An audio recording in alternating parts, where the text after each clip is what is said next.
Comment se débarrasser d'une personne toxique? Bonjour à tous et bienvenue sur cette nouvelle vidéo. Je m'appelle Soraya, je suis coach professionnel certifié. Ma spécialité est le coaching de vie. J'accompagne des hommes et des femmes à s'épanouir pleinement dans leur vie personnelle et professionnelle. Ensemble, nous irons au-delà de votre personnalité.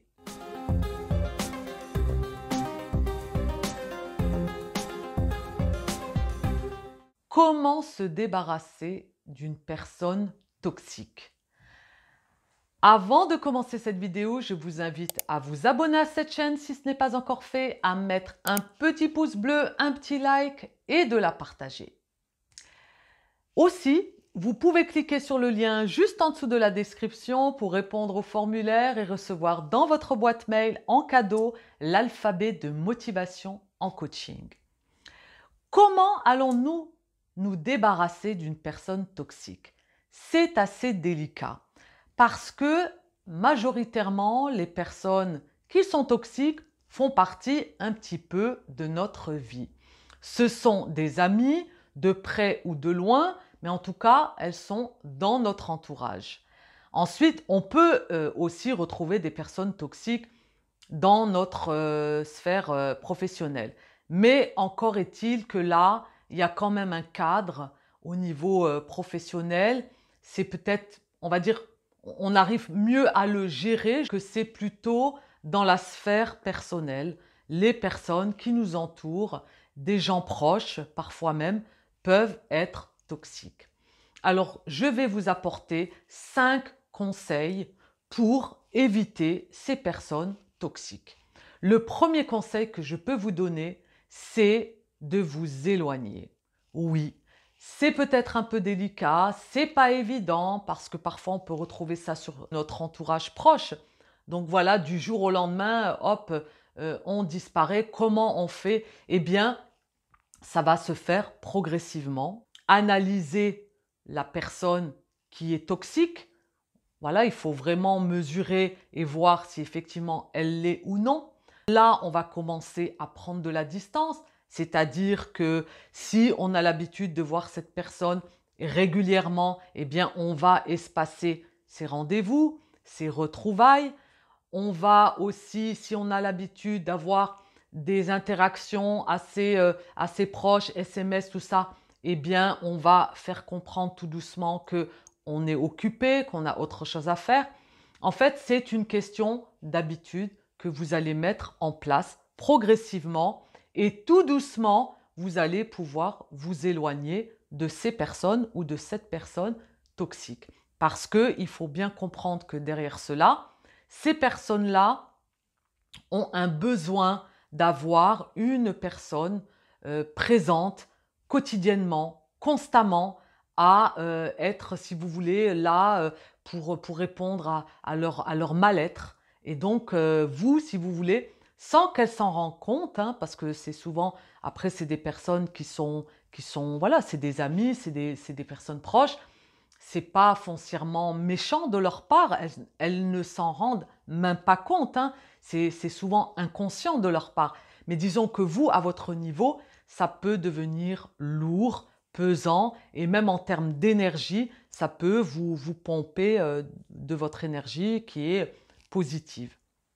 Donc là, il faut s'éloigner de ces personnes. Après, bien sûr, il y a des personnes non seulement qui sont toxiques, avec, on va dire, de la bienveillance et des amis, ils sont un petit peu trop présents, mais il y a également des personnes qui sont toxiques et qui vont vous rabaisser, vous critiquer, qui vont baisser de votre estime, qui vont baisser de votre confiance en vous. Donc là, il est évident que ces personnes-là, il faut absolument les éviter, limite peut-être même fuir. Si c'est trop présent, c'est le mieux pour se protéger et pour pouvoir avancer surtout.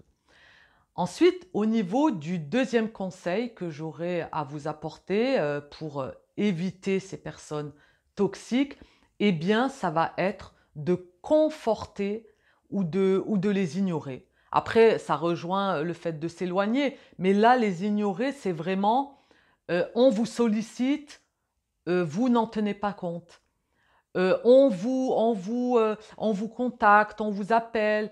Vu que vous commencez à prendre de la distance, vous allez tout doucement les ignorer. Et ils vont prendre l'habitude de plus avoir de nouvelles de votre part. Donc après, au départ, ça va les rendre peut-être pas très agréables au départ. Mais en fait, vous, le plus important, c'est d'avoir compris et de prendre vos distances, à savoir de les ignorer. Et si vous voulez les confondre, si vous voulez communiquer avec eux et leur dire que voilà, moi, à ce niveau-là, je sens que notre relation est trop pesante, je sens que tu m'appelles régulièrement, que tu me racontes tout le temps la même chose, que c'est toujours que des problèmes, comprends bien que moi, à un moment donné, je n'ai plus envie d'entendre cela. Donc le fait de communiquer, de le poser, de dialoguer, la personne en face, elle va comprendre et peut-être que même vous garderez le contact, mais disons que au moins elle saura où vous en êtes par rapport à votre relation de manière à ce qu'elle ne soit plus toxique. Ensuite, au niveau du troisième conseil que je peux vous donner, ces personnes toxiques, il faut savoir, elles vous étouffent, elles sont là constamment sur vous, c'est parce que vous êtes à leurs yeux comme un idéal. Elles retrouvent en vous ce qu'elles n'ont pas pour eux et du coup, elles savent que vous les comprenez, elles savent que vous allez être un petit peu après dans le rôle de victime sauveur, persécuteur, hein, le triangle de Karpman. Je vous ferai une vidéo dans ce sens prochainement également. Donc là, vous avez quand même le rôle du sauveur. Donc il faut faire attention avec les personnes toxiques de ne pas rentrer dans ce triangle parce que parfois c'est difficile d'en sortir. Vous avez toujours la victime, le sauveur, le persécuteur. Et si vous êtes sauveur, forcément, c'est qu'il y a une victime en face. Et les personnes toxiques ont tendance à être victimes pour pouvoir se faire sauver par quelqu'un. Donc voilà, là au niveau du troisième conseil que je peux vous donner, c'est vraiment d'analyser cette personne et de ne pas rentrer dans le schéma de victime-sauveur. Ensuite, au niveau du quatrième conseil, c'est d'être égoïste. Oui, avec les personnes toxiques, il faut être égoïste, il faut penser à soi avant de penser à l'autre. Je m'explique. Quand on est avec une personne toxique, on aura tendance à consacrer énormément de temps, à mettre parfois même vos priorités en second plan. Parce que vous avez en face une personne qui vous sollicite, qui est là, qui devient même lourde. Et comme vous êtes un petit peu embarrassé, parce que ça peut être votre ami, ça peut être une personne de votre entourage, quelqu'un de proche, quelqu'un avec qui vous avez tissé des liens, parfois même forts. Et donc c'est un peu délicat du jour au lendemain de dire oui, écoute-moi, j'ai besoin de m'occuper de moi. Donc là, le quatrième conseil, il faut être égoïste et penser à soi. Parce que si vous ne pensez pas à vous, personne ne le fera à votre place. Donc à un moment donné, quand cette personne toxique vous sollicite, vous pouvez très bien lui dire que pour le moment, vous n'avez pas le temps, que vous avez d'autres choses à faire, que vous avez des priorités et que ça passera en second, que vous lui donnerez l'heure à quel moment vous la rappellerez et puis c'est comme ça. De toute façon, si vous n'imposez pas les choses et vous ne mettez pas un cadre à cette relation, eh bien, vous comprenez qu'il y aura forcément des débordements et cette personne va peut-être même franchir un cap de ne plus vous respecter. Donc là, il faut penser à soi, être égoïste, mettre un cadre de manière à se protéger et de mettre un petit peu une limite à cette personne.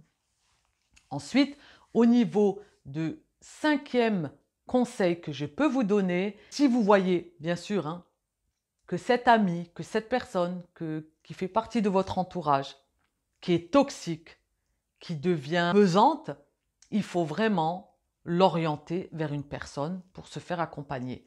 Parce que dans l'absolu, vous n'êtes pas, on va dire, psy ou thérapeute, ce n'est pas votre rôle. Donc, à un moment donné, vous êtes là, l'amie, la conseillère, vous donnez le meilleur de vous-même, mais il y a un stade où vous ne pouvez plus. Et ça peut après être à double tranchant. Il peut y avoir des incompréhensions de votre amie toxique ou personne toxique parce qu'elle peut se dire, ben, elle me laisse finalement tomber, elle n'est pas là pour moi, et vous voyez le manque de reconnaissance, etc. Donc, à un moment donné, quand vous voyez que c'est trop pesant, qu'elle est vraiment au milieu de votre vie ou qu'ils sont au milieu de votre vie, il ne faut pas hésiter à leur dire que finalement, vous, votre rôle s'arrête là et que vu l'état dans lequel cette personne se trouve, il vaut mieux l'orienter vers un thérapeute. J'espère que cette vidéo vous aura apporté un peu plus d'éléments par rapport à ces personnes qui sont peut-être susceptibles de se retrouver autour de vous et qui sont toxiques et que vous ne savez pas comment vous en débarrasser. J'espère qu'à travers ces 5 petits conseils, vous arriverez peut-être à un peu mieux comprendre et prendre de la distance surtout. Je vous remercie d'avoir suivi cette vidéo. Je vous invite à vous abonner à cette chaîne si ce n'est pas encore fait, à mettre un petit pouce bleu, un petit like et de la partager. Vous pouvez également cliquer sur le lien juste en dessous de la description pour répondre au formulaire et recevoir dans votre boîte mail en cadeau l'alphabet de motivation en coaching. Pour ma part, c'est toujours un plaisir de vous accompagner, donc n'hésitez pas si vous sentez le besoin, je reste à votre disposition. Je vous dis à très vite pour de prochaines aventures en vidéo et n'oubliez pas que la clé est en vous. Bye!